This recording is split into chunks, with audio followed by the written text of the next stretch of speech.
I mean, even then, only 20 'Cause- minutes left for recording. That's not too bad. That's not too shabby. I mean, that's also between 4 bosses and the ending cutscenes. True, yeah.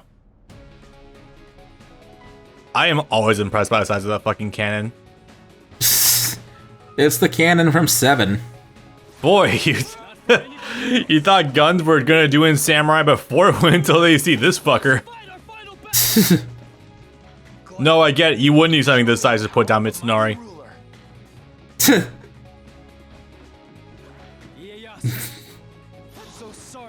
You get taunts up here? I would. Thank you. Thank you, wife. Literally, wife. I don't know why they put this base here. It's not like you're not going to take it before you go and do the boss, and I don't think any characters can even get in here in the first place. Maybe it's to incentivize you to hurry up and get engaged in the combat? I don't know. Well, what's funny about this was that apparently your charging buff apparently has a hitbox. I've been noticing that you've been occasionally hitting some enemies, but like the shockwave is kind of weak. Also, I'm noticing Kojo's eyes are glowing. That is really cool. I didn't catch them. Were they yellow? Is he Norded? They were like fluttering between like orange and their current like hazel color. Oh, cool. That was kind of neat. Something you'd Also, only really notice with well, insert joke about the high definition clarity of DVD, but no, the actual like M classic upscaler.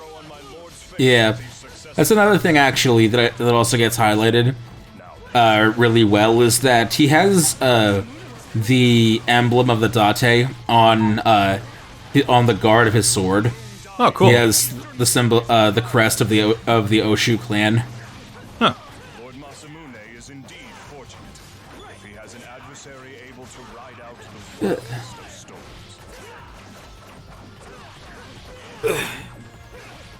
I think that was meant to be a compliment towards Yukimura that Kojo just doled out. It's another one of those times where I'm sad that the Kojiro doesn't have anything to do in this game. Yeah. Even in Masamune's story, I don't remember him actually playing too much role. He does a few things, but nowhere near as much as in past or especially in future. So they do rectify that, but we don't get to see it. Not in America. Go figure. Yeah, gonna say something weird. It's once again a goddamn shame that we didn't get Masamune in Tatsunoko vs. Capcom, but the reason I mention that now is because I'm just thinking about, like, damn, you could have easily fit in Kojiro as, like, Johnny from Guilty Gear into, like, a Marvel vs. Capcom game. Is he also a stance character? Yeah, he's a quick draw character. You can use the sword regularly, but you can also like sheath the sword and have it come out like 1 of 3 different directions: high, low, or mid. So it's really cool in that regard. I don't know anything about Johnny personally speaking. I know he's really fucking top tier, but I don't know much about him beyond that. But the idea of turning Kojo into a quick draw character is kind of cool. I played a lot of Revelator. For some reason, I thought his weapon was the card. I think that's a different character. No, I think that card was used in like his old insta-kill in the older games. Could be wrong. Like, what's his ass from X-Men? Yeah. Shit, I should know his name. He's actually pretty neat. That's okay, that's okay. I'm a zoomer. I never played Marvel vs. Capcom 2. Or watched the X-Men movies. I did watch some of the X-Men movies, but it's from the worst X-Men movie. Also, oh shit, taking some hits. 3? Wolverine. Origins. Right. God, there were fucking 5 of the. No, there were like 6 of those movies, counting the 2 Wolverine movies. Are you talking about? Wait, are you talking about X-Men movies? Period. Yes. There are like 6 of them. 1, 2, 3, Origins. There was Logan. There's also Wolverine by himself. First Class. Something Days of Tomorrow, whatever it's called. Days of one Future more. Past. Oh yeah, that one recent one with like Dark Phoenix in it too. Don't know what's called. I know people hated her or something. I thought people hated her because of Marvel 3. No, also the original X-Men 3 didn't really help her either. Yeah, I'm pretty sure I told you this, but I actually sat Taylor down and had her watch all 3 of the first X-Men movies with me because we did have them, or we still have them, and yeah, X3 is really just that bad. Was this before or after you found out that the first 2 were written by David Hayter? After actually, because yeah, no, X1 and 2 are genuinely good. I figured But that would have also, been the case. I enjoyed them as a kid as well, so that just helps further. God, I want to watch the... No, I don't think there were ever any beforehand. I want to watch the original Spider-Man movies again, too, but those aren't on anything. You know, it's funny you mention that because I do physically own the first 2 Spider-Man movies on DVD. Damn. Had them since I was a kid. Just sitting in the back of my very old DVD binder because I don't store anything in them. Oh no, you were one of those kids. Oh no. One of those kids who stored all of their PS1 and PS2 games inside a binder, which meant they were gonna get scratched to hell. See, I used to do that, but once I started collecting enough games, I actually just started displaying them on a shelf once I actually had my own room, so it sort of turned into a moot point after a while. My dad tried to do that. I was like, hell no. What do you My need dad boxes still for? does that, and for Blu-rays it does kind of work. But you do have to be very fucking careful, because yeah, it's like they can get scratched up. Blu-rays have a scratch-resistant coating, so they're mostly fine. But yeah, DVDs, they'll just get destroyed in a binder or anything. Also, it's incredibly tacky. It is convenient because if you do move a lot like my dad did, then you don't have to worry about literally lugging around your collection with you. I mean, that's true, yeah, but if you are set in place. You didn't hear that, did you? What? There's like some kid that screamed in the distance in my apartment complex. That was kind of weird. I mean, if you didn't hear the dog that was barking outside my window earlier, then I probably wasn't going to hear that either. Pretty much. Tadakatsu critical error. Yeah, I would call it such. And you know, it's the funniest thing. Just like on the other side, where we ignore every important figure to the opposite story. We're about to come in contact with Ieyasu, and he's just not going to be important. Yeah. He's just going to be a footnote. Yeah, those two are literally... Man. Trying to juggle 2 parallel rivalries in one game gets nuts after a while. Yeah, that's why in Basara 4, they basically pushed Yukimura to the background almost. And yeah. also... And Ieyasu too, but not nearly as much.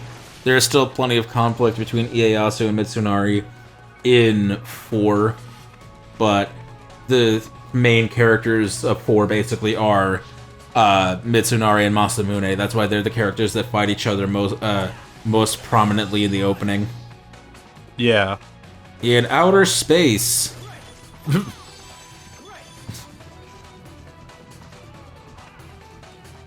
I can believe it. I need to show you that again. The Basara openings are wild. That's the intro for 4, right? Yeah, for Vanilla 4. Yeah. Sumeragi, they went to an anime intro by The Good Studio. And that was fine, but if I'm honest, I still preferred the actual CG openings. They just look so damn cool. They do. Yeah. Seeing the occasional anime intro is pretty decent though, but until you get to the weird shit with Kojiro. And being made into like a brick. Yeah, then you get the Basara 2 Heroes opening, yeah, done by Studio Manglobe, which is the studio that closed down a few years ago that also did... Shampoo, if I remember correctly. Yes, that's the one. Yeah, it's a damn shame. They did get some good work. Just Also, not hello on again, Basara. Ieyasu in the final level, but this time he is not the final boss. Yeah, he's just a dude that happens to be here at the same time. Yeah.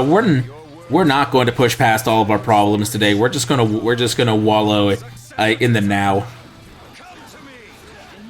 We're gonna stay in the past today. We're not going to advance into the future. Thank you. Maintain status quo today, boys. Sorry about that. We gotta continue for the next. We gotta continue marketability for the next game. You know, this is gonna sound really weird, but with seeing Ieyasu toss out punches just now, I just really got all the actual Ryo vibes from Street Fighter just now with him. And I get it. Yeah, well, they gave him the Ryu costume after all. Yeah, they did, yeah, but like just seeing a move and seeing some of his animations, it's like, yeah, it really is just like a lot of like Ryu stuff. I vaguely remember that like his guard animation is basically like taking like a boxing stance. I don't know, he's really all over the place with like a bunch of different things. He's dressed like Sean. From Street Fighter 3? Yes. Yeah, I could see it. With the yellow getup. Yeah.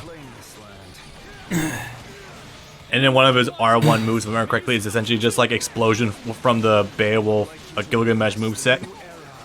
Yeah, the one where he punches the ground and creates an advancing crater. Yeah.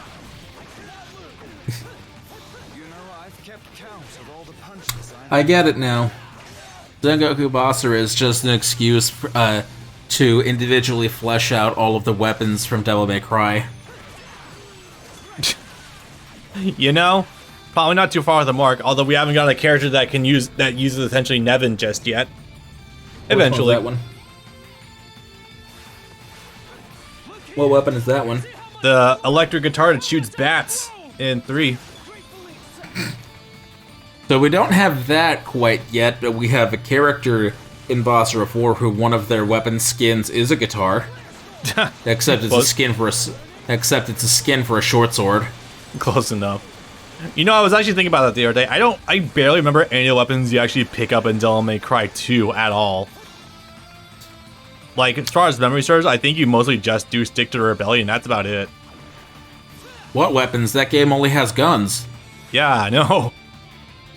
I know how overpowered E and I are in that game doesn't really help matters at all. Oh, hey, it's a scene. It's the thing. Possibly, probably, maybe the best scene in the game. And the one where, like I was talking about earlier, he really gets to shine in his one performance. It would sure suck if your finger twitched here and you accidentally press the start button. No. I hear you, and I'm ready to act. May your blessings guide me. I am watching over you, Yukimura! This still gets me every time. I know. No,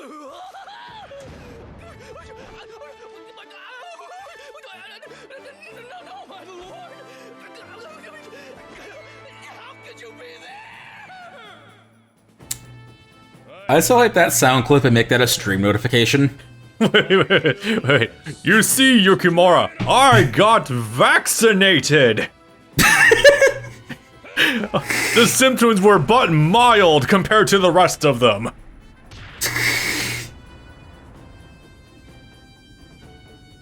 What is the cinematic effect called?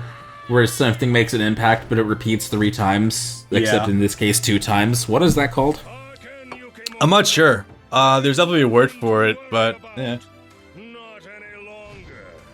Go show them the wings of the tiger. Don't you see, guys? You too could be just like the Tiger Kai if you get vaccinated.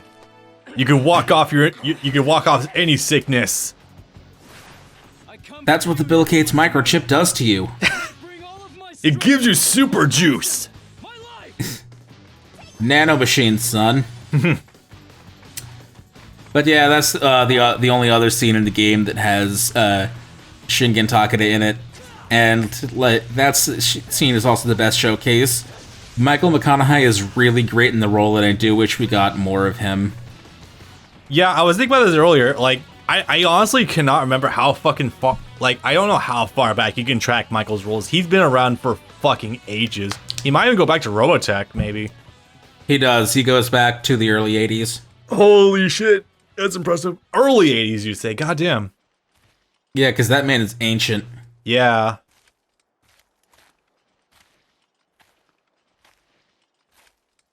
It's a mood shift when you go from the most hilarious scene ever to this.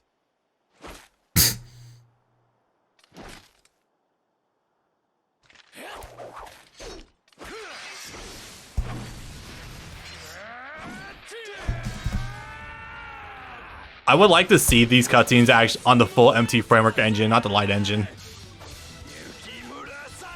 He goes back to the original Transformers 84. Holy crap. Who'd he voiced back then? Trax Cosmos. Ah, damn, he wasn't someone I recognized offhand. Oh, well. The only bit of Transformers 80s that I've ever seen is just the 86th movie, which, to be fair, is still a phenomenal watch, by the way. Like, you don't need to know much about Transformers to actually enjoy it. Also, Rolf Emerson from Robotech The Masters, and Captain Harlock from The Queen of a Thousand Years. Holy shit, that is ancient, damn. Yep. I don't know when Captain Harlock got dubbed, but I know Captain Harlock was released pretty quickly after, or just a little bit after Star Blazer's original space battleship Yamato. The thing is, there's like 20 Captain Harlock shows and movies. Yeah, that's the issue. And it goes through a bit of a loop-in scenario where it's like there's 30 of them and they're all done by different studios. Yeah, it's definitely a show with fucking legacy behind it, that's for damn sure. But also it suffers from that Fist of the North Star issue where you have literally no idea where to fucking start from. Yeah, exactly. Yeah, there's a boss battle happening here. This is one of the climaxes, and if I'm honest, Masamune is sort of an underwhelming boss because he's so easy to read. Yeah. If I remember correctly, when he does have all 6 swords deployed, he can't guard. If I remember that correctly. It depends on the game. What happens in I think it's in this game, is he can't guard while it's active. In 4, if he takes a hit once, he just goes back to normal, which sort of defeats the purpose. I like your spirit. He's definitely a far cry from turning into Raiden in Sonata Yukimura Legend, that's for damn sure. You're even greater than before. Yeah. Of course. Because you know, God, please do something with those versions of the characters, or anything. Seriously. Or at least that outfit, god damn it. So many journeys Yes. after walking so many paths. If I should fall. Put those versions of Yukimura and Masamune into the fucking Capcom Hearthstone game. Yes, please. last one standing. Will it be you or me? You'd almost expect these two to just start going with like a Guilty Gear Kai and Soul Sword situation where they just work out the differences. And you just are like, oh hey, it's you, what's up? That's basically how they are. They don't have any animosity to each other. Fighting each other is purely for fun. Yeah, I could definitely see that. That becomes clear as early as the second game. Yeah. And still shot. You need your cinematic finale. Yeah. One of them can't be allowed to win. That would defeat the whole purpose of marketability. I.e. what we always did with Cloud and Sephiroth in Kingdom Hearts in the first 2 games. No, first 2 games is a misnomer. The first and second game. Because the second game was a Game Boy Advance game. Cloud doesn't encounter him in Kingdom Hearts 1, even in the final mixes, I don't think. I'm pretty sure it's only That's in not 2. true. There is a cutscene and fight between the 2 of them in Final Mix. Oh. Yeah, I know. You just would never usually get to that point because it's Final Mix, and that game is fairly difficult. Yeah, don't I know it? I just beat Kingdom Hearts again a month ago for like the first time since the PS2. Yep. So it's unfortunate that the blue route was definitely a lot less interesting than the red route with actual introspection for Yukimura. But it's whatever. I mean, they lay it out for you right here. Azure and Crimson Azure forever. and Crimson forever. Literally just a wrestling crowd just chanting "Fight forever," more or less. You know, it's the Code Geass story. It's Charles's motivation. I want to make right now last forever.